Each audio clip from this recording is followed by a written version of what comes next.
morning, and thank you for joining us for Friday's Daily Market Outlook, brought to you by GSI Markets. Come trade with the professionals.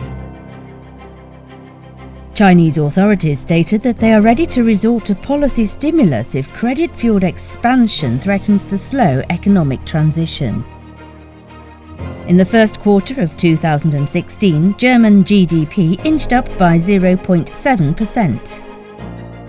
Sales at the US retail level increased more than anticipated in the past reading. The increase of job openings in the US is expected to boost gains for the index thanks to improving labour markets. The Japanese yen is expected to gain ground against the dollar as the change in the total value of US sales at the retail level is projected to decrease. Chinese yuan is expected to remain relatively static as the change in the total inflation-adjusted value of output produced by manufacturers, mines and utilities are expected to remain the same.